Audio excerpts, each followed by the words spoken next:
Bonsoir mesdames et messieurs. Enfin oui. Moi c'est Kenan, le bleu, le jaune, c'est marqué sur mon dos. Je suis à Gconf. Je fais une conf un petit peu moins technique, parce que je suis sûr qu'il y a plein de personnes qui ont été un peu larguées. C'est pas grave. Je suis là pour rabaisser le niveau, on va dire. Moi je suis en Inge, et c'est vrai que je passe un peu pour un con après le mec en spé qui fait un truc ultra compliqué, mais moi mon truc c'est plus les jeux vidéo et voilà, ce genre de choses. Le genre de choses fun dans la vie. Du coup je vais faire une conférence sur les jeux vidéo, la puissance machine et le game design. Bon c'est un peu marqué au tableau, je vous avoue. Du coup, voilà, une petite slide pour les engins. Voilà. Attention, ceci n'est pas un cours de game design. Je ne suis pas game designer professionnel parce que je suis épité 1. Du coup, pour ceux qui font épita, c'est-à-dire la majorité de la salle, vous savez qu'on ne fait pas beaucoup de game design, voire pas du tout. Donc tout ce que je dis, c'est du ressenti personnel et des études que j'ai faites de mon côté, et c'est pas du tout quelque chose de scolaire. Du coup, voilà. Et aussi, je suis en Cisco. Cisco Master Race. Voilà, donc parlons un petit peu de jeux vidéo. Donc les jeux vidéo, à mon avis, c'est quelque chose que tout le monde connaît, hein. Je pense que n'importe qui a déjà joué à un jeu vidéo dans sa vie, quel qu'il soit. Donc les jeux vidéo, c'est des symboles, c'est des univers, c'est de la musique, c'est des graphismes, enfin c'est un peu ce que vous voulez. Vous gardez ce que vous voulez d'un jeu vidéo, peut-être simplement le fait de vous être fait headshot au moment où vous regardez votre notification Facebook, ou autre chose. Vous regardez ce que vous voulez, en fait, parce que le but d'un jeu vidéo, c'est comme n'importe quelle œuvre d'art, enfin parce que moi je considère ça comme de l'art, bien sûr, c'est de garder ce que vous avez envie du jeu vidéo. Du coup là, il y a des mèmes, des symboles directs, un artwork et directement une cinématique d'intro tout en bas à gauche. Parlons un petit peu du jeu vidéo au tout début. Du coup, le tout début du jeu vidéo, il y a beaucoup de personnes qui disent que c'est Pong. Alors en fait, c'est pas vraiment Pong à la base, c'est juste des scientifiques qui s'amusaient sur un oscilloscope et qui ont fait donc la version en 1958. C'est assez limité, on va dire, parce que en plus, vous remarquerez que ça ressemble pas spécialement à Pong. En fait, c'est à la base, il y avait vraiment un système de gravité. Il y avait un filet au milieu et puis la balle rebondissait, mais avec des courbes et tout, c'était vachement stylé. Ce qui est un peu bizarre du coup, c'est parce que un petit peu moins de 20 ans plus tard, quand même, les mecs, ils ont fait un truc encore plus simple que le truc qui était déjà simplissime. Pour un peu accélérer sur tout l'historique, je ne parlerai pas de tout ce qui est Atari 2600. Je sais que c'est cool, mais voilà, il y a juste un joystick et un bouton, c'est pas ouf à expliquer. Du coup, parlons des vraies choses sérieuses. Du coup, on va parler de la Nintendo Entertainment System, aussi connue sous le nom de la NES ou de la Famicom pour nos amis les Japonais. Pour des raisons complètement inconnues, elle a popé 4 ans plus tard chez nous, alors qu'elle était sortie 4 ans plus tôt au Japon, alors qu'elle est sortie 2 ans avant aux US. C'est dû principalement au fait, pour ceux qui se souviennent de cette vieille époque, des PAL et NTSC. Voilà, c'est le codage des images, en particulier du framerate. Bon, je ne reviens pas sur ça parce que c'est pas vraiment le sujet. Oui, pour aussi raccourcir cette présentation, nous ne parlerons pas de Sega parce que moi j'ai des vrais goûts. Du coup, tous les fans de Sega, vous en avez pas, donc déjà c'est mort. Du coup, on va rester sur Nintendo. Voilà, du coup, au niveau un petit peu perks, parce que sinon je passerais vraiment pour un con. La NES était équipée en fait de pas mal de trucs. Notamment, vous remarquerez que tout en bas, il y a marqué PPU, qui est un processeur vidéo. Et oui, l'ancêtre de votre magnifique carte graphique qui coûte plus cher qu'un mois de salaire était déjà là. Alors en fait, non, pas totalement. C'est pas exactement la même chose, mais l'idée était là. Pour la petite anecdote, le mec qui a fait la NES, il a dit un jour à ses mecs, ce serait cool de mettre un deuxième processeur pour gérer les images. Et tout le monde a fait, quelle idée particulièrement débile. Bon, je sais pas qui sont les gars qui ont dit que c'était débile, mais ils sont sans doute plus dans l'industrie depuis. Vous remarquerez aussi qu'on a exactement les mêmes choses en fait sur les versions NTSC et PAL, alors qu'en fait on s'est tapé 2 ans de retard quand même. Pour le reste des perks, vous remarquerez que c'est bien moins puissant que votre processeur actuel, hein. N'oubliez pas que c'est un M et pas un G dans les Hertz. 2 kg de RAM, je ne vous fais pas un dessin, c'est pas beaucoup. Et surtout 64 sprites. Je pense que si on compte le nombre de caractères qu'il y a à l'écran, il y a plus que 64. Et du coup, en fait, théoriquement, ces slides ne pourraient même pas s'afficher sur NES. Si on retire l'image, bien sûr, hein, parce que là, l'image, c'est même pas la peine d'y rêver. Du coup, maintenant, parlons un petit peu jeu, parce que c'est rigolo, les CPU, tout ça, mais voilà. Donc, on va parler des classiques, parce qu'encore une fois, il n'y a pas beaucoup de temps. Du coup, sur NES, il y avait une manette, 2 boutons, une croix directionnelle, voilà, c'était à peu près tout. Du coup, il fallait faire avec. Les graphismes, c'était pas ouf. Du coup, comment est-ce qu'on faisait pour faire une histoire? Basiquement, on livrait une grosse cartouche et un livret qui expliquait l'histoire. Du coup, si vous ne saviez pas lire, c'était mort. Et en plus, l'histoire dans le jeu était assez difficile à discerner, Pour ceux qui ont joué à Metroid, vous vous souviendrez sans doute du fait qu'il y a à peu près une quinzaine de plateaux qui sont répétés de couleurs différentes et qu'à la fin, après 2 heures de jeu, vous avez l'impression d'avoir tourné en rond alors que non, vous avez effectivement avancé dans le jeu. Je reviendrai même pas sur la boîte de Mega Man 2 qui est à mon avis la meilleure boîte de l'histoire. Parce que quand on regarde à quoi ressemble le jeu, j'arrive même pas à voir le Megaman, genre avec son casque, genre CRS, ce mec qui fait partie des groupes antiterroristes, n'importe quoi. Après, The Legend of Zelda, ils ont fait un truc un petit peu stylé, mais ils ont dit vous avez compris que c'était pas du gameplay ça, mais par contre c'est stylé. Et Super Mario Bros, j'ai pas pris la boîte parce qu'il fallait un petit peu changer, mais c'est à peu près le même style que Metroid. On a un gros truc pixelisé qui vous montre bien à quoi ressemble votre personnage. Donc là, dans l'idée, le but c'est de s'amuser. Hein. L'histoire, rapidement dans Metroid, vous comprenez que vous devez tuer des aliens. Dans Super Mario Bros, vous comprenez que vous devez sauver une princesse. Dans Zelda, vous comprenez que vous devez aussi sauver une... Quoi? Ouais, bon, d'accord. Pour sauver une princesse. Dans Zelda, vous devez sauver une princesse. Et dans Mega Man, vous devez... Non, pas sauver une princesse, mais par contre, vous devez sauver le monde, en gros. Donc, pour ceux qui ne connaissent pas Mega Man, parce qu'à mon avis, les 3 autres jeux, vous les connaissez forcément. Et si vous ne connaissez pas Mega Man, c'est un peu une honte, mais c'est pas très grave. Voilà à quoi ressemblait le jeu. Donc, voilà. Donc, la boîte, le jeu. Bon, je pense que si j'avais reçu ça, bon, c'était un peu ça aurait un peu été difficile à accepter, mais passons. Ensuite, il y a eu des trucs cool qui se sont passés, comme des années par exemple, et du coup après on a sorti une version améliorée de la NES qui était super, du coup on l'a appelée la Super NES. Encore une fois, les Européens sont complètement à la strada avec 2 ans de retard. C'est cool parce que cette fois on a 2 ans de retard, mais c'était seulement les années de retard qu'on avait sur les US avant, maintenant c'est les années de retard qu'on a sur le Japon. Bon, c'est pas ouf, mais on commence à s'approcher de la même sortie. Hein. Toujours encore à cause des codages de couleurs, hein, parce que sinon c'est pas drôle. Vous remarquerez qu'il y a 2 versions différentes, et cette fois on a 4 boutons, plus 2 gâchettes, et aussi Start et Select, et la croix directionnelle. D'ailleurs, la croix directionnelle a été inventée par Nintendo, au passage, pour ceux qui se posent la question. Là, encore une fois, question perk. Là, cette fois, on a des trucs qui sont cadencés avec différentes choses. Alors, j'ai mis réglable qui est caché par l'image parce que après, vous avez posé des questions sur comment c'est réglable et puis ça serait long, chiant et pas intéressant. On a une plus grosse RAM cette fois. On l'a quand même multiplié par 64. C'est pas mal. Voilà. Pareil pour la RAM vidéo. Maintenant, on en a une déjà, ce qui n'était pas le cas avant. Donc, c'est vraiment bien. Et alors après, en fait, sur la Super NES, ils ont fait un truc plutôt cool. Ils ont fait qu'il y aurait plusieurs modes d'affichage, en fait. Et du coup, ils ont fait, grosso modo, soit tu peux avoir plein de couleurs et plein de détails, mais sur un seul plan, soit tu peux avoir plein de plans, mais avec un petit peu moins de détails et moins de couleurs. Du coup, ça permettait de faire des différences entre certains jeux qui avaient besoin de plein de plans et certains jeux qui avaient besoin genre juste d'un plan, parce que le reste leur servait strictement à rien. Du coup, ça a pu faire une énorme variété de jeux, et du coup, parce que les jeux ils avaient bien marché sur NES, et bah, qu'est-ce qu'ils ont fait? Ils ont pris les mêmes et ils ont recommencé. Voilà. J'ai pas d'image de Mega Man 7, mais déjà, là, la boîte s'approche plus. Et bon, pour ceux qui n'ont pas joué à Mega Man, encore une fois, ce n'est pas très très grave, mais sachez que Mega Man, c'est quasiment tout le temps la même chose, et c'est assez triste parce qu'ils ont quand même sorti 10 épisodes. Ils ont sorti 4 épisodes sur NES, si je ne m'abuse, et le reste, 6. Ouais, bon, bref, trop d'épisodes sur NES et beaucoup trop d'épisodes sur Super NES, alors que c'était quasiment à chaque fois les mêmes jeux, juste ils changeaient le nom des ennemis par oh, bah, on est passé de Metal Man à. Ouais, je sais pas quoi, Man. Bon, voilà, c'était rigolo pendant 2-3 épisodes, puis après ça m'a saoulé.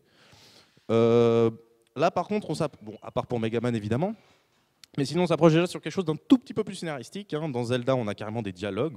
Ouh. Dans Super Metroid, on a des objets, on a des trucs débloquables, on recommence à reconnaître ce qui ressemble vaguement aux Chozo. On a les boss un peu genre clés de la série, genre Ridley, des trucs comme ça. Et dans Super Mario, on a des trucs comme par exemple les bouts, on a Yoshi, des trucs comme ça. Et on a même des tutoriaux, les petites cases, quand vous sautez dessus, ça vous explique comment jouer. Bref, c'est cool, on a du texte, on a un petit peu de scénario. Enfin, dans Zelda, il y a carrément tout un scénario, c'est vrai. Mais voilà, c'est quand même un petit peu, ça sent un peu le réchauffer, surtout que la console coûtait le même prix que la précédente, voire plus avec l'inflation. Du coup, grosso modo, vous attendiez 7 ans, vous avez la même chose avec plus de couleurs et plus de détails. Bon, ok, c'est sympa, mais pourquoi pas. Du coup, il y a des gens plus ou moins intéressants qui ont dit mais si on sortait en fait des nouvelles licences. Du coup, plein d'autres licences vachement cool. Bon, alors Super Mario Kart, vous allez me dire ouais, mais c'est un peu pareil que Mario, vous voyez, ils l'ont mis dans des voitures et puis ça fait Mario Kart. Mais ça reste quand même une nouvelle licence, et surtout que, en particulier F-Zero et Mario Kart étaient des trucs qui étaient assez techniquement impossibles à l'époque, et les mecs ils ont sorti ça et tout le monde était oh mais ça va super vite en fait, comment est-ce qu'ils font ça? Des choses que ne pouvait pas faire la Mega Drive par exemple, voilà, parce que Nintendo c'est mieux. Ouais je force. Ouais mais Sonic c'est particulier déjà. Sonic, est-ce que tu as du multijoueur sur ton Sonic? Sur le premier? Pas sur le premier. Bah voilà. Moi, aurais-je entendu que sur F-Zero premier du nom on pouvait jouer en multijoueur? Ah bah oui. Bon, et puis j'ai mis Earthbound, alors que je suis sûr que la plupart des gens ne connaissent pas, parce que si je leur dis Earthbound, qui connaît Earthbound? Voilà. Maintenant, si je mets ça, qui connaît Earthbound? Voilà. Et c'est très, très, très triste que j'ai dû vous apprendre que Earthbound, c'était le jeu d'origine de NES. Mais bon, c'est quand même mieux, parce que du coup, j'ai augmenté votre culture et je vous ai appris quelque chose qui est vachement cool. Après, la Super NES, je suppose que la plupart connaissent à peu près l'histoire depuis là, mais je vais quand même la résumer. Après, on a eu des consoles 3D. Vous remarquerez que... Oh, mais... oh, il y avait une Dreamcast à Ski. Ouais, non, on va pas en parler non plus. Bon, il y a eu 2-3 trucs, quelques essais, genre le Mega CD. Faut que j'arrête de taunt Sega, mais en même temps, ils sont plus là pour en parler, quoi.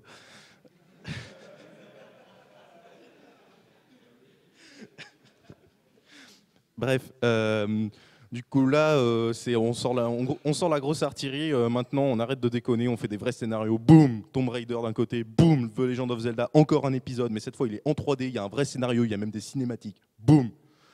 Bon, là du coup le script il commence à être clair. Hein, dans Majora's enfin, pardon, dans Link to the Past, vous étiez un petit peu là. Ouais, mais pourquoi est-ce que je me suis transformé en lapin du coup là? Pourquoi est-ce que les ennemis maintenant ils m'enlèvent 2 cœurs à la place de un alors qu'ils ont juste changé de couleur? Je comprends pas, monsieur l'agent. Vous pouvez m'expliquer pourquoi le monsieur il a enlevé la princesse en fait? Je sais même pas ce que je fais.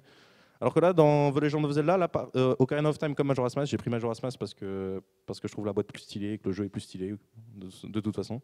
Là, on commence tout de suite à avoir des trucs. Par exemple, dans Ocarina of Time, on vous explique que vous êtes un mec qui est orphelin dans la forêt, que vous devez aller faire gna gna gna gna gna gna, l'arbre mojo il va mourir, blablabla. Bla bla bla. Je vais pas vous spoiler le jeu. Dans Tomb Raider, c'est pareil, vous avez des explications, des cinématiques qui vous expliquent bien ce que vous faites, et c'est du coup là qu'on commence à avoir des jeux vidéo qui sont à peu près, qui ressemblent à peu près à quelque chose. Alors je sais que beaucoup de personnes vont me dire oh les jeux rétro c'est mieux, mais non c'était pas mieux. Je suis désolé. Est-ce que vous avez compris quelque chose au scénario de Metroid avant de jouer à genre je sais pas moi Metroid Zero Mission ou Metroid Prime? Bah non parce qu'il n'y avait pas de scénario avant. Je suis sûr qu'en plus les mecs ils n'avaient pas vraiment prévu le scénario, ils l'ont juste écrit dans un livret parce qu'ils trouvaient ça rigolo. D'ailleurs, j'ai la boîte de Majora's Mask avec le livret dedans, sans le jeu. Ce qui sert un petit peu moins. Mais du coup, j'ai le livret, qui contient 75% de l'histoire, du coup.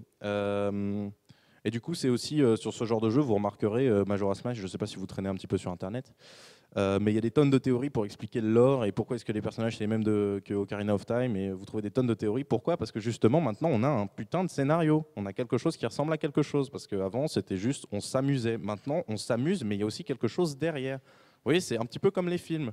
Bon, même si j'ai plus l'impression qu'on a tendance à aller dans l'autre sens maintenant. Avant, on avait des films qui étaient intéressants. Maintenant, on a des films à gros budget. C'est pas pareil. Avant, il y avait des films où on devait réfléchir sur le scénario. Maintenant, on voit des films avec des trucs qui explosent à la télé. Chacun son truc. Bon, alors après, voilà, hein, je vous explique pas. Il y a eu la Xbox qui a déboulé. Bon, après, il y a eu la PlayStation 2, la GameCube, la Wii. Il n'y a toujours pas eu de Zelda sur Wii U. Voilà, hein, j'ai taunt Sega pendant 5 minutes. J'ai le droit de taunt Nintendo un petit peu des fois. Alors après, est-ce que Halo c'est une bonne série scénaristique alors qu'on va tout droit et on tire sur des aliens? La question se pose aussi, mais bon, la question se pose un petit peu sur tout. Est-ce que c'est un bon support scénaristique? C'est un autre débat.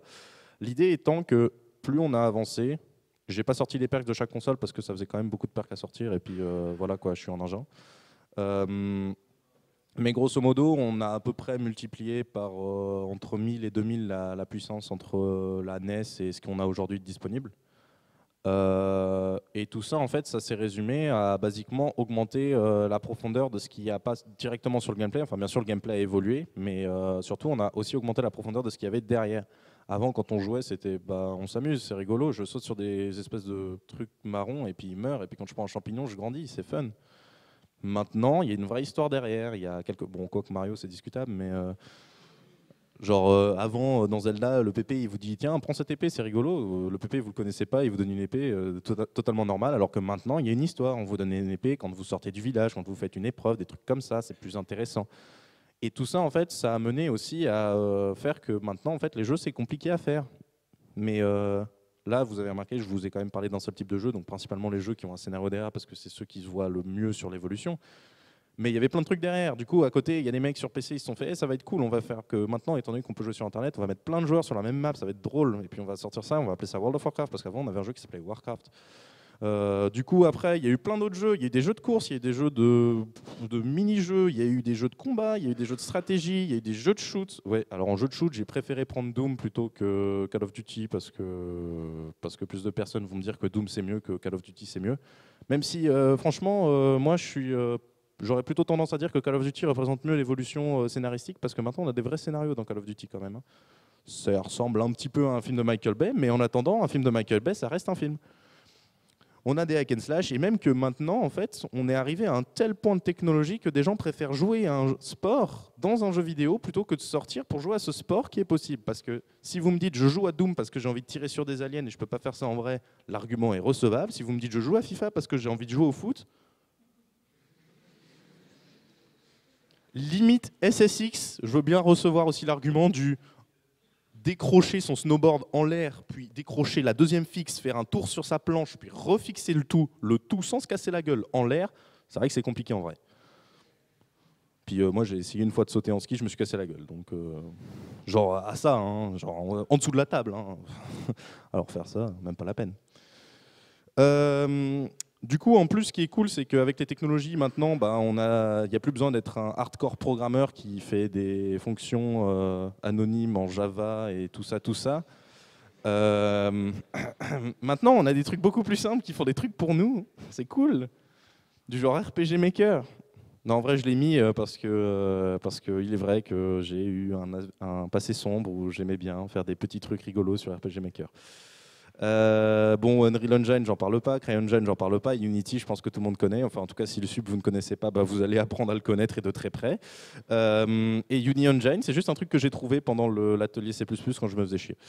C'est rigolo, mais ils ont leur langage de script personnel. Du coup, ça m'intéresse moins d'un coup. Je me dis, ouais, c'est rigolo, mais en fait, si je dois apprendre un langage pour utiliser un engine de troisième zone, c'est pas ouf, quoi. Du coup, c'est très intéressant. J'ai fait un petit historique, mais je n'ai pas énormément parlé de ce qui était en fait à la base dans le titre, c'est-à-dire le game design. Du coup, un petit peu de blanc. Respirons un petit peu. Continuons. Du coup, parlons un petit peu game design. Donc, à gauche, vous avez une image de Pokémon, je ne sais pas si c'est Sun ou Moon, mais dernière génération. Et à droite, vous avez une image de FF7. Alors là, attention, je vais faire mal à beaucoup de personnes, je sais. Désolé pour les fans de Pokémon / Pokémon de FF, mais désolé de vous l'annoncer, c'est exactement le même jeu. À gauche, vous avez un truc où vous collectionnez des trucs collectionnables qui ont des stats, un type, des attaques, des attaques qui vont être plus efficaces selon leur type. Et à droite, qu'est-ce que vous avez? Bah, vous avez une équipe de personnages plus ou moins collectionnables qui ont des stats, un type, des attaques qui sont plus ou moins efficaces par rapport à leur type. Et c'est géré au tour par tour des deux côtés. Ouais, c'est relativement proche. Du coup, qu'est-ce qui fait que ces deux jeux sont différents? Bah, c'est toute la question là. C'est principalement ce qu'il y a derrière en fait. Basiquement, dans Final Fantasy VII, je suis pas très fan du jeu, donc je vais pas en raconter trop. Vous essayez de faire un espèce de mouvement de résistance à deux balles avec un mec qui a une épée trop grande, et puis voilà. Et dans Pokémon Moon, vous êtes juste un mec qui a 11 ans et qui sort de chez lui, qui fait « Oh tiens, je vais aller parcourir les îles parce que c'est comme Hawaï ici. » Bon, puis après, il y a des péripéties, il y a des ruptures spatio-temporelles, enfin après ça part loin, mais enfin, voilà. Du coup, qu'est-ce qui fait un game design? Tout d'abord, c'est un truc plutôt simple, c'est un truc qui va vous amuser. C'est genre une expérience que quand vous faites un jeu, vous avez envie de faire ressentir quelque chose à votre joueur. Dans la plupart des jeux, c'est du fun. Après, comment définir le fun? Ça dépend. Le fun, il est dépendant de chacun. Par exemple, si Fabien, si présent, a envie de fouetter des chats pour s'amuser, c'est son problème. Moi, personnellement, je préfère fouetter des chats dans des jeux. Du coup, c'est pour ça qu'il y a une attaque ligotage, par exemple, dans Pokémon. Comme ça, vous pouvez fouetter des chats dans des jeux. Après, chacun son trip. Il y en a qui trouvent que le tour par tour c'est ennuyant parce qu'il se passe rien, du coup ils jouent à des jeux de shoot. Après, il y en a qui disent ouais, mais dans les jeux de shoot on contrôle pas assez de personnes, alors ils jouent à des STR. Les mecs qui disent ouais, mais vous êtes des pucis sur les STR, du coup ils jouent à de la grande stratégie. Enfin, chacun son truc. Mais l'idée à la base, c'est que vous voulez faire ressentir quelque chose aux joueurs. Du coup, vous allez faire quoi? Vous allez commencer par set un univers. Donc l'univers, ça peut être un truc relativement enfantin, Pokémon, ou un truc un petit peu moins enfantin, genre Final Fantasy, ou un truc carrément glauque, genre Dark Souls par exemple. Ça, c'est chacun son bail. C'est genre, si vous aimez l'un ou l'autre, vous pouvez tout aimer si ça vous amuse, hein, d'ailleurs. Hein, c'est chacun son truc. Mais l'idée, c'est d'abord de set un univers. Ensuite, une fois que vous avez set un univers, vous allez faire un gameplay. Alors, c'est mignon le gameplay, mais genre, quand vous poussez votre gameplay à un truc où ça devient un peu trop compliqué, ça donne le mapping de contrôle de Star Citizen. C'est un screenshot, hein. Je déconne pas, c'est dernière version release. Hein. Ce truc a littéralement plus de mots-clés si on considère chaque truc de couleur, parce que les trucs de couleurs différentes, c'est avec les modificateurs. Hein. Si on compte tous les mots-clés, je suis sûr qu'il y en a plus qu'en C++. Ça fait beaucoup de plus dans une phrase, c'était rigolo. Mais genre, ça n'a pas de sens. Enfin, qui est le mec complètement fou qui s'est dit du coup on va faire cette touche pour marcher, mais cette touche aussi elle va servir à gérer le radar longue distance du vaisseau, puis ça pour repasser sur les missiles courte distance, puis ça pour lâcher les leurs, mais seulement si c'est des missiles infrarouges. Mais du coup ça fait un simulateur. C'est très intéressant, on va pas en parler là parce que c'est pas vraiment un jeu vidéo. Je joue à des simulateurs, ça m'amuse, mais d'une autre manière. Du coup, là, quand on vend un jeu vidéo, les gens s'attendent à avoir du fun. Par exemple, si je monte cette manette d'Xbox 360 si présente, et que je vous dis à peu près dans n'importe quel jeu, vous savez que vous vous déplacez rapidement, le stick gauche, il va servir à quoi?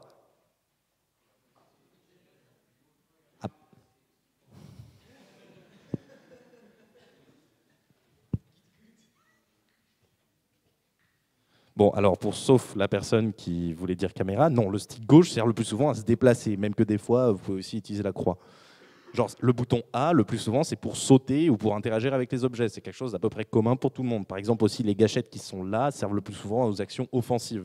Ou alors des pas de côté, des choses comme ça qui sont relatifs à votre position. Si vous êtes vu de côté, les gâchettes vont souvent servir à faire des déplacements. Des choses comme ça. C'est quelque chose qui est commun pour à peu près n'importe qui. Si vous donnez une manette à n'importe qui, la première chose qu'il va essayer, c'est de bouger le stick et regarder si son personnage il bouge. Sans déconner, faites ça, faites un test, prenez un jeu complètement random, donnez une manette, la personne va faire « Oh, ça bouge !» C'est rigolo. Si le jeu est en 3D, vous verrez que rapidement, la personne elle va bouger le stick droit et va faire « Oh, la caméra elle tourne !» Genre, ouh. Du coup, si vous faites un truc ultra compliqué comme ça, qui n'a absolument aucun sens, parce que mis à part le WASD qui vous sert basiquement à throttle up, throttle back, roll left, roll right, et Q et E qui servent à strafe left, strafe right, ce qui est déjà plus totalement lié aux commandes standards, vous avez déjà perdu votre joueur. Et personnellement, je joue sans clavier, je joue avec un joystick, parce que sinon c'est incompréhensible. Du coup, ça nous amène au problème de règles. Du coup, on va prendre un exemple simple, on va prendre feuille, caillou, ciseaux. Bon, tout le monde connaît les règles, de toute façon elles sont expliquées au tableau. C'est assez simple, on joue à 2 joueurs, enfin ceux qui jouent à plus c'est des hérétiques. On doit montrer son signe en même temps, et il y a une espèce de relation entre les signes qui fait qu'un signe va l'emporter sur l'autre, sauf si le même signe est sorti. Dans ce cas-là, on dit que c'est égalité. Voilà, c'est simple. Maintenant, essayez d'expliquer les putains de règles de Star Citizen à quelqu'un. Bon, déjà, c'est pas clair. Et en plus, vous allez passer un petit peu de temps. Pour information, pour ceux que ça intéresse, il y a des documents où ça regroupe l'entièreté des règles d'un jeu vidéo. Genre, je crois que celles pour Diablo, elles font un truc comme 200 pages. Bon, voilà, bonne lecture. Du coup, c'est avec l'avancée des jeux vidéo, vous aurez remarqué, si vous avez déjà joué à de l'arcade, vous l'aurez sans doute remarqué que le plus souvent, il n'y a pas de tutoriel. Parce que ils considèrent que, allez hop, démerde-toi, tu vas t'amuser, ça va être rigolo. C'est rigolo, mais pas trop, par exemple sur Street Fighter, quand vous connaissez pas les moves, mais vous pouvez quand même réussir à faire des trucs assez basiquement en mâchant tous les boutons, ça va faire un truc. Encore une fois, si vous prenez Star Citizen, c'est mort. Hein. Sans tuto, vous allez simplement vous cracher. Du coup, les tutoriels, en fait, c'est l'un des grands points aujourd'hui dans le jeu vidéo, à mon avis, parce que faire un bon tutoriel, c'est quelque chose de compliqué. Bon, c'est aussi compliqué de faire un tutoriel pour genre de la programmation ou autre chose, mais dans un jeu vidéo, c'est particulier parce que vous devez essayer d'apprendre les règles aux joueurs sans que le joueur il ait trop l'impression de passer un cours dans un amphi. Parce que typiquement, bon, c'est du vécu de début de semaine, hein. J'ai téléchargé Witcher 3, la première chose que j'ai fait, c'est de le lancer. Les commandes, elles sont à peu près standards, c'est-à-dire stick gauche pour se déplacer, droit pour la caméra. Bon, vous avez différentes touches qui font différents trucs, mais voilà. Et le tutoriel, ça fait pause, ça vous affiche un truc de texte gros comme ça, et vous devez le lire, et puis après vous appuyez sur A pour dire OK, c'est bon, j'ai compris. Bah moi, je sais pas vous, mais moi, ça fait l'effet genre installeur de 2000, genre suivant, quitter. Je verrai après, voilà, je veux dire, j'ai pas envie de lire un truc de tutoriel quand je commence un jeu. Et du coup, l'idée de faire un bon tutoriel, c'est de faire quelque chose qui soit suffisamment intuitif pour que vous puissiez jouer, genre vous jouez et vous ne faites pas exploser direct, mais en même temps suffisamment explicatif pour que pas vous vous retrouviez un moment dans le jeu et faire « Ah bon, ça fait ça? Mais ah bon ?» Du genre, si je vous dis jamais que dans Mario, ben, quand vous prenez un champignon, ça vous fait grandir, vous allez passer tout le jeu à être en mini Mario, vous allez trouver ça super dur, et à un moment, vous allez prendre un champignon, vous allez faire « Oh merde, j'ai touché un champignon, je suis mort !» Ah non. Ah merde. Ok. Bon. Vous voyez, typiquement, c'est ce genre de choses qu'un bon tutoriel devrait vous faire comprendre. Pour revenir à Megaman, puisque j'en parlais il y a un moment, les tutoriaux de Megaman sont toujours ultra bons, Megaman X en particulier. Genre, c'est clair, genre, le jeu vous fait comprendre rapidement comment vous devez vous déplacer, et ensuite vous mâchez des boutons, et puis, oh, bah tiens, quand vous mâchez les bons boutons, ça marche bien. C'est assez clair. Du coup, pour vous faire comprendre ça, j'ai décidé de vous faire une démo live sur un jeu qui est relativement dur, du coup, en plus, j'ai la pression d'être en live. Et du coup, puisque j'en ai parlé et que je l'ai cité qu'une seule fois, je vais vous faire le tutoriel de Dark Souls 3, qui est, à mon avis, l'un des meilleurs exemples. Et vous allez rapidement comprendre pourquoi. Et pas parce que je meurs, hein. Normalement, je meurs pas. Ouais, c'est con, le son, il est sur les enceintes de l'ordi. Bon, en même temps, vous n'avez pas besoin du son pour me voir mourir.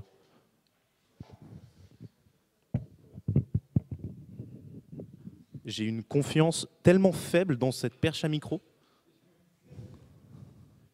Alors, pour les biens de la présentation, j'ai déjà créé un personnage parce qu'on s'en fout un petit peu du début.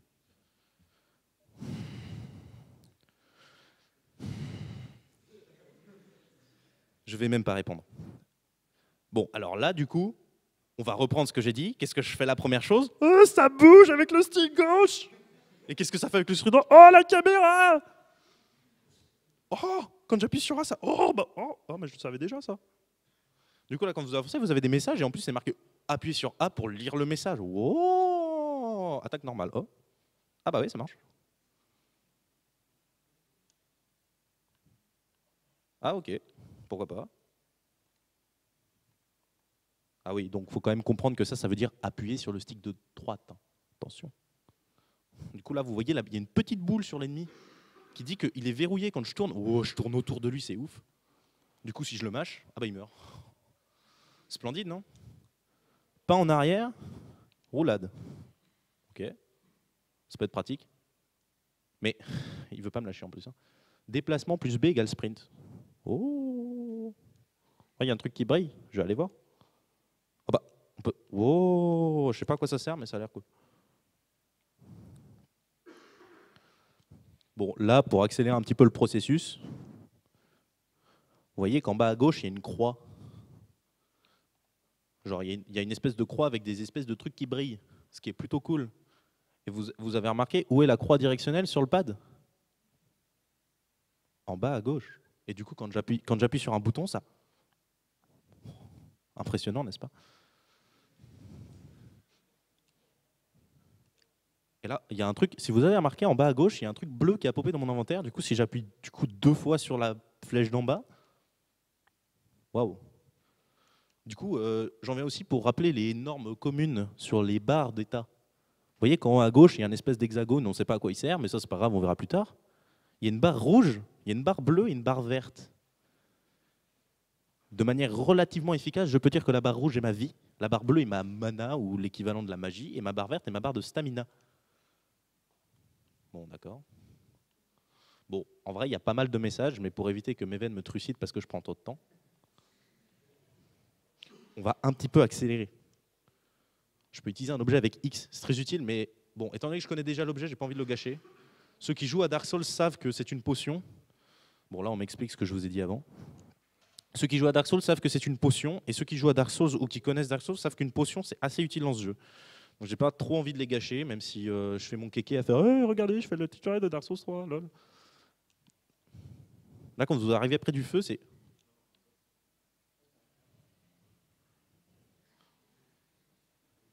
Grosse ambiance. Petit... Là, vous ne l'avez pas entendu, mais il y a un petit son. Genre qui fait... Genre... Oh. Et du coup, là, il y a un autre truc. Si normalement, vous êtes une plèbe, pas comme moi, vous êtes sans doute déjà pris des coups. Du coup, vous avez sans doute déjà utilisé votre objet. Et là, du coup, parce que vous êtes aussi une plèbe qui ne connaît pas le jeu, bah, vous allez vous reposer. Parce que quand il y a un truc où il y a marqué A, vous appuyez sur A. Bon, vous avez gagné un truc, vous ne savez pas trop ce que c'est, marqué quitter, du coup, et là, boum, vous avez gagné une potion. À la tête dans votre tête, vous avez fait. Attendez, si je me repose près du feu, je regagne des potions, mais ça n'a aucun sens. Mais bon, pourquoi pas, acceptons. Là, il y a un autre truc assez cool. Là, par terre, il y a une tache de sang. Vous dites, c'est quoi, c'est un ennemi? Je ne sais pas ce que c'est. Et là, quand vous appuyez, vous voyez un mec qui se fait maraver la gueule devant vous. Alors, pour ceux qui ne connaissent pas, en fait, ceci est une option en ligne qui vous permet de savoir comment vos autres plebs qui jouent autre part dans le monde se sont fait maraver. Ça peut être pratique des fois quand il y a des pièges, parce que du coup, bah, ils se prennent les pièges avant vous comme des cons. On vous explique comment sauter, mais pour des raisons de sécurité, je ne ferai pas ce saut.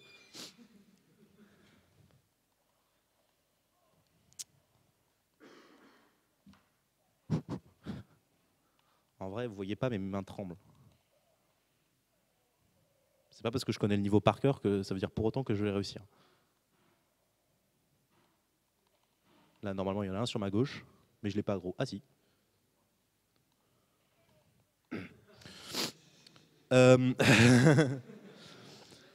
Abort.png. Voilà. Bon, alors là, pour ceux qui connaissent le jeu, vous êtes tous en train de vous dire « Ah, ah, t'as plus que 2 potions, ah, ah, tu vas prendre trop cher. » Là, vous arrivez et vous... Oh, retirez l'épée. Vous voyez une grosse statue, vous voyez un truc qui bouge. Du coup, là, soit vous êtes un Golgothosaure et vous appuyez sur A directement, soit vous dites « Oh, c'est pas grave, il y a une porte là-bas. » Après tout, on m'a dit que ce jeu était difficile, voilà. Et là, vous êtes comme un gland. Du coup, là, vous allez prendre vos antidépresseurs. Vous buvez un bon jus de fruits, une petite pilule de vitamine, et vous décidez d'appuyer sur A. Bon, si vous vérifiez les traces de sang autour, vous voyez des gens qui se font maraver par un truc qui est probablement plus grand qu'eux. Et là, parce que j'ai aucun honneur, pars comme un vrai. Non, alors non, désolé Axel, je ne parlerai pas comme un vrai. Du coup, là, en fait, le but de ce tutoriel, c'est un petit peu comme votre prépa à Epitas. Le but, c'est de vous préparer au jeu. Du coup, il y a des matières essentielles, comme par exemple la physique.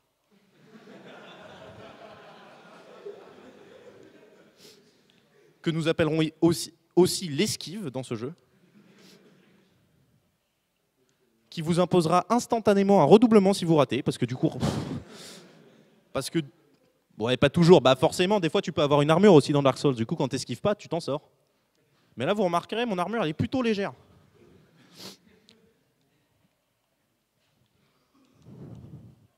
Ouh. Ça sent le gros échec.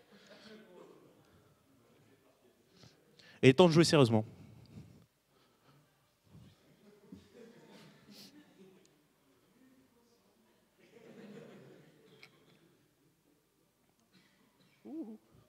Bon, là, vous vous rendez compte que vous n'êtes pas bien du tout. Bon, alors là, je me rends compte particulièrement parce que moi, contrairement à vous, j'ai plus de potions. Mais là, moi, contrairement à vous, je connais aussi le jeu, donc voilà. Du coup, Grenada. Bon, si vous êtes des bonhommes, enfin, si vous n'avez pas compris le jeu, peut-être qu'il y a un moment, vous êtes passé sur les grenades sans faire exprès, et du coup, vous avez commencé à en balancer. Vous avez remarqué que c'était super effective. Et du coup, Grenada.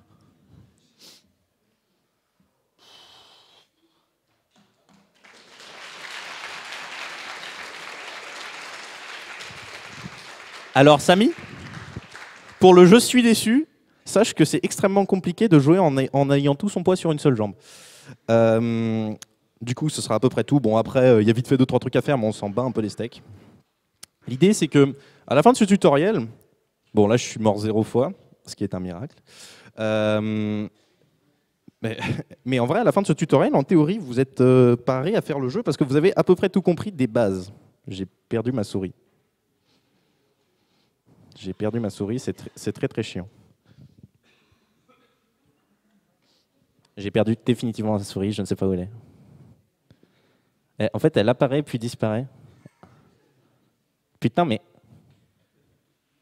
je ne sais même pas ce qui se passe en réalité. On va la faire à l'ancienne. J'ai l'impression qu'en fait, le système de souris qui est sur Dark Souls interrompt en fait la souris qui est normalement sur l'ordi. Et effectivement, c'était ça. Quoi? Allez, atteins ce bouton. Ouh, c'était presque plus dur que le jeu en fait. Du coup, à la fin de ce tuto, vous êtes probablement mort une quinzaine de fois si vous êtes une personne normale ou une si... J'ai une personne normale, pas un tocard. Du coup, vous êtes mort une quinzaine de fois si vous êtes une personne normale, et du coup, vous avez appris plusieurs trucs, à savoir que attaquer alors qu'il va vous attaquer, c'est rarement la bonne option, que appuyer sur B pour esquiver ses coups avant qu'il donne le coup, c'est rarement une bonne option aussi, que les potions, vous en avez pas beaucoup, du coup, il va falloir les économiser, que rester à un feu, ça fait repop les mobs, vous l'avez pas vu parce que, bah, du coup, moi, je ne veux pas rester à un feu parce que je suis un PGM. Mais sinon, vous aurez remarqué ça. Et aussi, ben, vous aurez remarqué, je ne l'ai pas utilisé parce que c'est pas une classe que je joue souvent, du coup le Battle Art je le connais pas, mais que si vous portez votre épée à deux mains, vous pouvez faire un coup spécial. Grosso modo, c'est les seules choses dont vous avez besoin pour jouer au jeu de base. Après, oui, vous avez peut-être remarqué qu'il y avait une stat de poids qui fait que plus vous êtes lourd, moins vous roulez bien, que vous vous déplacerez moins vite, qu'il y a une stat d'armure, des stats de résistance élémentaire, plein de trucs comme ça, mais vous n'en avez pas besoin. C'est quelque chose que vous pourrez trouver au fil du jeu. À un moment, vous allez taper un boss, typiquement avec les grenades qui font des dommages de feu au hasard, et vous avez remarqué que waouh, ça fait des méga dommages. Et là, ça va vous rappeler vos dernières parties de Pokémon, et vous allez faire ah, mais en fait, ça marche de la même manière. Et ben là, c'est tout le principe de ce tutoriel. L'idée, c'est que en même temps, vous avez un minimum d'explications avec les messages qui sont marqués au sol. D'ailleurs, après, c'est des joueurs qui les marquent les messages, du coup, il faut y faire gaffe. Et en même temps, vous étiez relativement libre. Vous avez remarqué que j'ai raté une grande zone du tuto. D'ailleurs, il y a une grande partie du tuto que j'ai évité juste parce que j'avais pas le temps. Et au final, le jeu vous apprend par vos propres erreurs comment est-ce qu'il va falloir jouer au jeu. Et c'est quand même vachement plus intéressant que lire un bouquin qui vous dit alors en fait le stick gauche il vous sert à vous déplacer, ah ça permet d'interrompre les choses et en plus d'interagir avec les objets, des choses comme ça. Ça c'est quelque chose que vous ne voulez pas et du coup nous allons faire un petit truc des qu'est-ce que vous voulez faire et qu'est-ce que vous voulez ne pas faire. Du coup rapidement pour vous donner l'exemple extrême de qu'est-ce que ça donne quand vous poussez les règles un petit peu trop loin.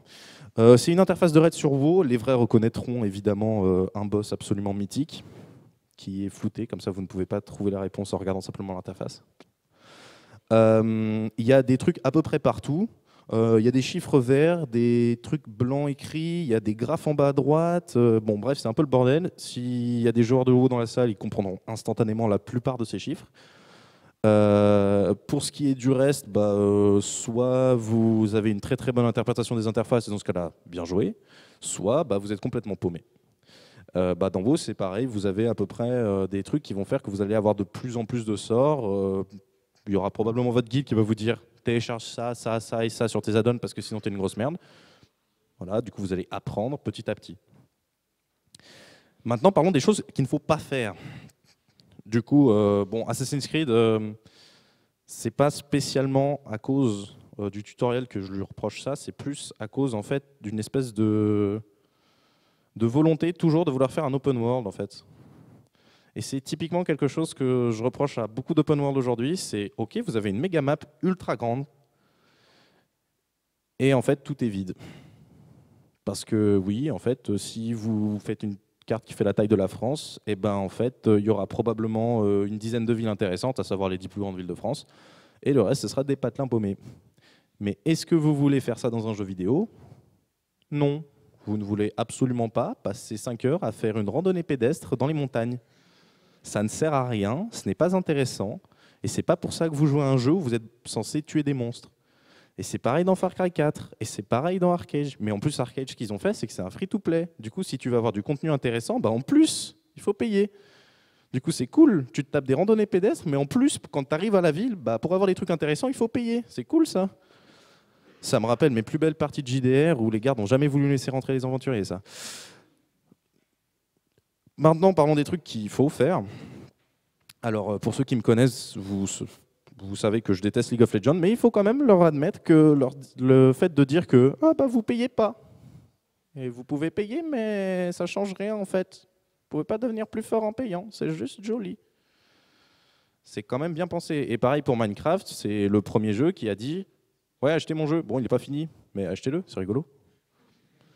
Et puis maintenant, sur Steam, il y en a partout des jeux comme ça. Et d'ailleurs, la plupart n'arrivent jamais à leur conclusion. Et du coup, vous faites jamais refund. Et du coup, vous en avez marre. Et, bon, enfin bref.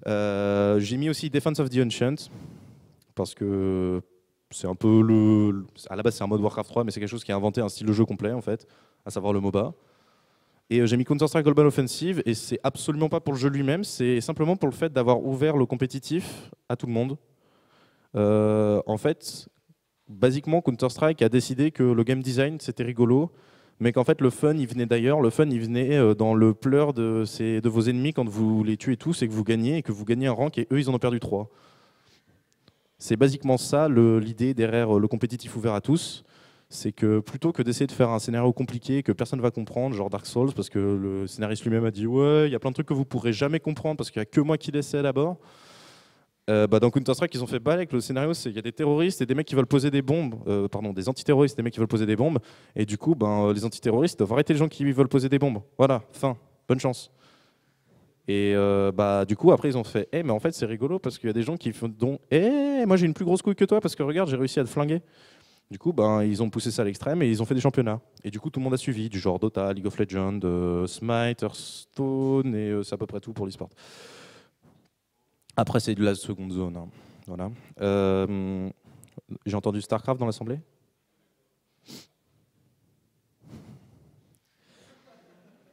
Je n'ajouterai rien, sauf qu'une partie dure à peu près 4 minutes dans StarCraft aujourd'hui. Voilà. Rappelez-vous quand même que pour jouer à un jeu vidéo, il faut être bon. Bon, alors, j'étais obligé de faire un mème sur Dark Souls après avoir montré mon skill irréprochable à Dark Souls, d'utiliser un objet contre un boss. Bref. Et du coup, niveau source, parce que je sais qu'on va me les demander, il y a plein de trucs. Vous pouvez me demander après la conf, si vous voulez, s'il y a un jeu en particulier, vous avez fait « Ouah, mais qu'est-ce que c'est que ça ?» Je vous donnerai probablement le nom. Pour ce qui est la plupart des boîtes, je pense que vous connaissez les noms. Ouais, je suis un hipster, j'ai mis l'ancien logo d'Ubisoft d'abord.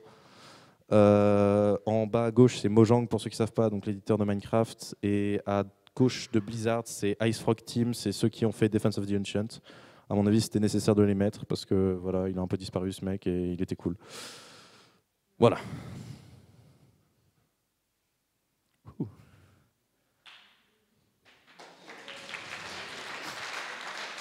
Ouh.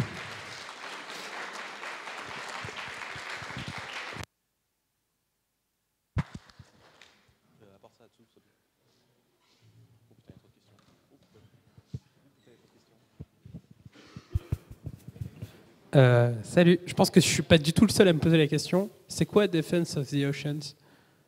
Alors, Defense of the Ancient, c'est basiquement League of Legends. Ça me fait mal au cœur de dire ça. Basiquement, c'est ce qui a inspiré League of Legends. Il faut savoir qu'à la base, ils étaient 4 sur le projet final de Defense of the Ancient, donc le mode. 2 sont partis chez Valve et ont fait Dota 2, et 2 sont partis monter leur propre boîte qui s'appellera plus tard Riot Games. Voilà, en gros. Donc c'est le truc qui a posé les bases de tu joues un héros, tu montes en niveau, tu achètes des objets et tu purges les autres dans le feu et la gloire. Oui, Tertre. Bonjour. Bonsoir. Alors, d'abord, il est où Castlevania? Genre, dans les slides, enfin, t'en parles pas? C'est triste. Alors en fait, tu vois, c'est un petit peu... pour des raisons de temps, il y a des fois il faut faire des choix. Et personnellement, je préfère Metroid à Castlevania. Et comme c'est à peu près le même type, puisqu'il y a même des gens qui disent que c'est un Metroidvania ou un Castlevanoid ou un truc comme ça. Bref, Metroidvania c'est mieux comme nom, parce que Metroid est en premier. D'accord. Voilà, c'est tout. Deuxième question, tu penses quoi du bouton select?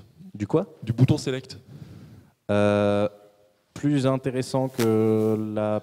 Enfin, je trouve qu'il est souvent inutilisé. Assez paradoxalement, c'est souvent les jeux Ubisoft qui l'utilisent le mieux. Parce que fréquemment, le bouton Start sert à ouvrir un menu d'options et mettre pause au jeu, sauf dans Dark Souls.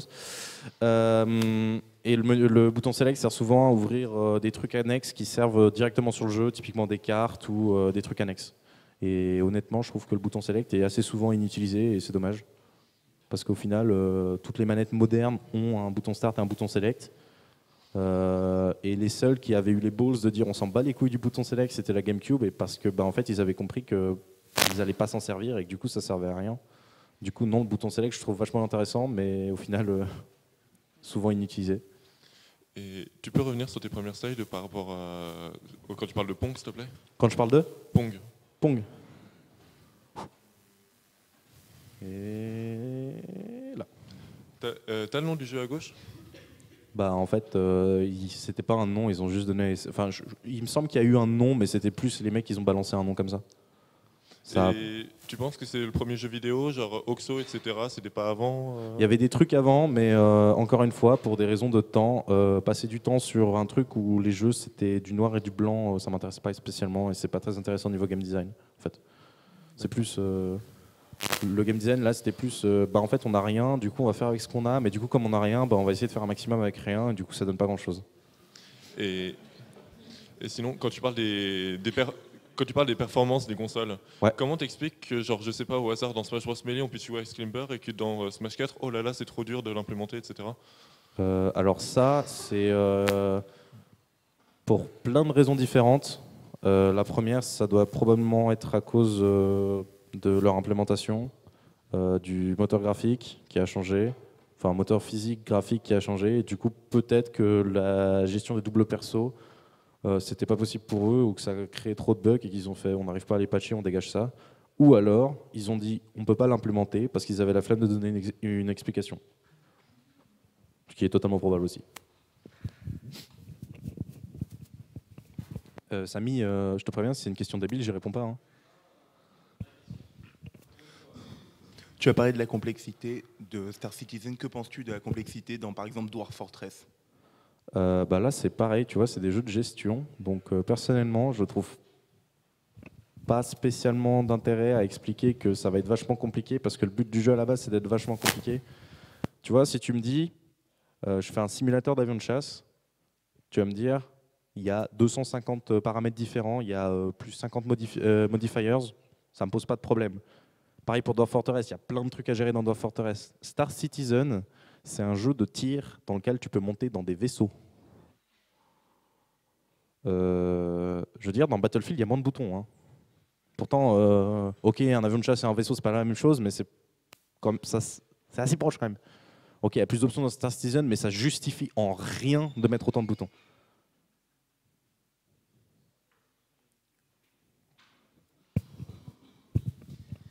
Alors du coup, tu abordes le sujet de Halo, Tomb Raider, qui sont des jeux qui développent des scénarios, et ensuite tu passes à League of Legends, CSGO, qui sont des jeux qui partent sur le compétitif. Mais du coup, on a aussi eu des jeux qui ont continué sur le scénario, comme MGS4 ou The Last of Us, qui limite dump un peu le gameplay pour vraiment laisser la place à vraiment l'histoire et limite plus de cinématiques que tant de jeux. Ouais, mais c'est ce que j'ai dit, c'est qu'au bout d'un moment, ils ont développé des trucs qui étaient proches des films. Après, le problème, c'est qu'il fallait que je parle de plusieurs choses. Et je voyais pas spécialement intérêt de dire, regardez, maintenant il y a des jeux, en fait c'est des films. Ouais, non, mais en fait, je voulais juste connaître ton avis au niveau d'un game design. Est-ce que c'est une bonne idée ou... En soi, la définition brute du game design, c'est le design d'un jeu. Et le but d'un jeu, à la base, c'est que la personne qui utilise le jeu s'amuse. Du coup, s'il y a des gens qui trouvent amusant de, basiquement, être vraiment plongés dans leur personnage et avoir des tonnes de cinématiques qui vont durer plus de temps que leur temps de jeu, juste pour expliquer pourquoi leur personnage fait ça et pourquoi est-ce que c'est bien de tuer des mechas géants, ma foi, c'est un bon game design s'il y a suffisamment de personnes qui considèrent bien. Je veux dire, tu peux te poser exactement la même question pour typiquement Dark Souls, genre c'est quoi l'intérêt ? Est-ce que c'est bien de mettre des pièges que tu vas forcément tomber dedans la première fois ? À part si tu avais eu l'œil de regarder précisément à un endroit précis. Genre, là en fait il y a un démon sur le toit qui va te tomber dessus. Mais ça tu ne l'aurais pas vu si tu savais pas qu'il était là, parce que tu ne regardes pas sur le plafond normalement quand la tour elle fait 50 mètres de haut. C'est pareil, la question elle se pose pour tout. C'est ce que je disais, peu importe le jeu que tu sortes, tu as un public visé, tu as une expérience que tu veux transmettre.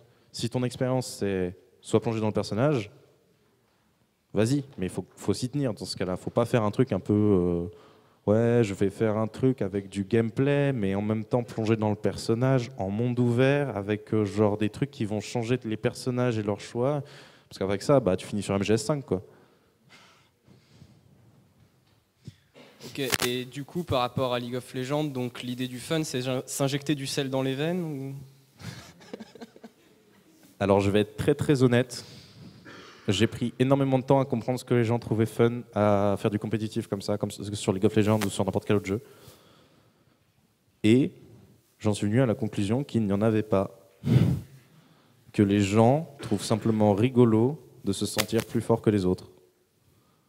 Et que c'est devenu une part entière du fun de faire « Hé, regarde mon KDA ». Ou mes gold medals pour ceux qui jouent à Overwatch. RIP les supports surtout.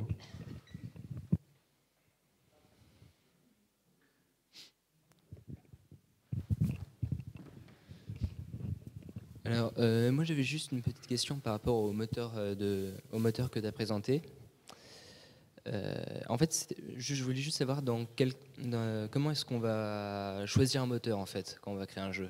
Suivant quels critères on va choisir plutôt l'Unreal Engine que Unity par exemple. Alors là, la question est assez compliquée à répondre, on va dire. Tu as énormément de paramètres qui peuvent rentrer. Par exemple, la taille de ton équipe, la taille du projet que tu veux faire. Par exemple, si tu veux faire un énorme projet, tu vas probablement aller toquer chez Unreal parce que Unity, il faut payer pour avoir leurs sources, alors qu'Unreal, non. Ensuite, oui, comme dit Meven, le langage, parce que si tu sais faire du C#, mais pas de C++, même si ton équipe elle est énorme, si toute ton équipe elle sait faire que du C#, ça serait débile de leur faire bon, maintenant vous apprenez tous le C++. Allez hop, on va sur Unreal. C'est con. Du coup, il faut regarder tout le langage, le projet que tu veux faire, ce qui est disponible sur le moteur. Bon, maintenant Unreal et Unity, j'avoue, enfin pareil pour le CryEngine, c'est pareil, c'est genre des moteurs qui sont tellement gros qu'ils comprennent plus ou moins tout.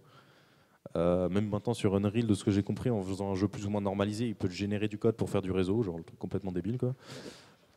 Enfin, il y a plein de trucs qui rentrent, qui peuvent rentrer dans ce que tu veux faire. Il y a aussi le prix. Bon, c'est vrai que du coup Unreal devient super compétitif parce qu'il est totalement gratuit. Et Voilà. après, il y a des royalties sur le. Plus maintenant. Maintenant, en fait, c'est juste faire de la pub pour le moteur. En fait, t'es obligé de mettre que tu l'as fait avec Unreal. En plus, il n'y a pas que le moteur, parce que là, je parle de moteur, c'était pour aller vite, mais si tu regardes au début d'un jeu vidéo, pour une grosse prod, tu vas souvent voir genre un tag Unreal ou Unity qui va popper dans les credits, mais tu vas avoir des trucs genre Scaleform, des trucs de modélisation, des trucs d'animation, des trucs de gestion de shader, des moteurs physiques externes. Enfin, maintenant, en fait, le problème, c'est que maintenant, les moteurs de jeu, ils sont devenus suffisamment puissants pour que ça ne serve absolument à rien d'en coder un toi-même, sauf pour des fins éducatives. Et en même temps, j'ai entendu un nom, c'est ça ? J'ai lu un long document qui expliquait pourquoi. Après, de toute façon, je pense pas avoir le niveau pour personnellement recoder un moteur. Je pense pas l'avoir un jour non plus. Donc voilà. Et du coup, par contre, ils sont pas suffisamment puissants pour faire des méga prods tout seuls en fait. C'est ça qui est, du coup, c'est un peu le paradoxe, c'est que tu te retrouves avec un truc où si tu l'utilises pas, sauf si tu as une team suffisamment conséquente et un niveau suffisamment conséquent, tu vas pas réussir à faire un moteur de toi-même. Mais même si tu prends ce moteur, en fait, si tu veux faire un projet d'une taille relativement conséquente, tu pourras pas faire avec que ce moteur. Et du coup, tu vas te retrouver à devoir prendre des modules externes. Voilà. On peut pas travailler avec un seul moteur. Ça dépend de la taille de ton projet toujours. Hein. Si tu veux faire le prochain World of Warcraft, c'est clair que tu vas avoir un petit peu de problème. Par contre, si tu veux faire, honnêtement, je parle de grosses prod, mais ça dépend la complexité du jeu que tu veux faire. Si tu veux faire un Quake, Quake ça tourne directement sur Unreal, donc voilà, l'exemple est un peu donné, mais je veux dire, tu pourrais le faire sur Unity tranquillement, ça passerait. Je veux dire, c'est pas non plus monstrueux. Après, si tu veux faire typiquement un jeu comme Dark Souls, là j'ai pas montré grand chose, mais après il y a des endroits où genre les shaders ils sont un petit peu genre comme ça, tu vois, genre il y a de l'optimisation derrière, il y a plein de choses où non seulement faut être bon, mais en plus faut avoir plein de domaines variés et des fois les moteurs ils le permettent pas et du coup tu dois prendre des modules externes. Okay. Merci. Je voulais juste revenir un peu sur la compétition dans les jeux vidéo. Ouais. Je voulais juste dire, par rapport en fait à un serveur, on va dire lambda, on se retrouve avec des inconnus. Je pense que l'avantage aussi de la compétition, c'est le fait qu'on puisse être dans une équipe organisée et vraiment construire une stratégie du coup. On n'a probablement pas dû jouer avec les mêmes joueurs alors, pour commencer. De deux, tu remarqueras que la plupart des gens, quand tu es dans une équipe de random, ce que je vais abréger en pubs. Les gens veulent basiquement gagner du ranking et s'en battent totalement les couilles de ta vie. Et troisièmement, si tu tombes sur des joueurs qui sont efficaces, qui jouent pour le team play et tout, déjà j'aimerais bien savoir sur quel serveur tu es. Et ensuite, c'est quelque chose d'extrêmement rare parce que le matchmaking compétitif, attention, point de philosophie, remontre bien que l'être humain est de base selfish. Parce que personne veut pick le support, et tout le monde veut pick le DPS parce que ça fait des gros dommages et ça monte le kick-meter. Voilà. Et personnellement, alors c'est peut-être parce que j'ai arrêté de jouer en compétitif trop tôt, peut-être, je sais pas. Mais personnellement, mes premiers matchs sur Dota 1, ça se résumait à va te faire enculer parce que t'as fait un first blood à 6 minutes. Enfin, tu t'es pris le first blood à 6 minutes. Genre, tu te fais ban d'un serveur parce que t'es mort, quoi. Donc, le équipe organisée, teamplay, tout ça, je sais pas à quel jeu tu joues, je ne sais pas sur quel serveur tu joues, mais putain, reste-y et ne joue jamais à rien d'autre. Mais après, il y a des sites qui favorisent par exemple la création d'équipes. Et du coup, vu qu'on a une équipe organisée, c'est plus... Alors, personnellement, j'étais dans une équipe de Dota 2 il y a 2 ans. Ce qui s'est passé, c'est qu'on avait un MMR trop disparate et que le mec qui avait le meilleur MMR, donc Matchmaking Rank, a dit « Ok, ciao les bolos, je suis plus fort que vous ne me méritez pas, je me casse. » Alors oui, c'est peut-être un cas parmi tant d'autres. C'est vrai. Mais d'expérience, non. De toute façon, la dernière bonne expérience que j'ai eue en compétitif, c'était sur World of Warcraft Wrath of the Lich King. Ça remonte déjà bien longtemps. C'était avec une guilde. On était en groupe de entre 10 et 25, enfin 10 ou 25 en fait. Et c'était particulier parce qu'il n'y avait pas moyen à cette époque-là de faire des raids autrement. Tu devais créer ton propre groupe. Du coup, les gens, c'est pas que les gens jouaient avec toi, c'est que les gens avaient besoin de toi pour pouvoir jouer. Alors que maintenant, justement, l'inverse parce que oui, avant sur Counter-Strike, sur Source ou sur 1.6, il y avait aussi un système de ranking. Ouais. Mais contrairement à maintenant, avant, tu étais obligé de créer ta propre équipe avec des potes ou avec des gens que tu rencontrais sur Internet, alors que maintenant, il y a totalement des randoms. Et les randoms, qu'est-ce qu'ils veulent? Ils veulent gagner, ils veulent pas jouer avec des potes.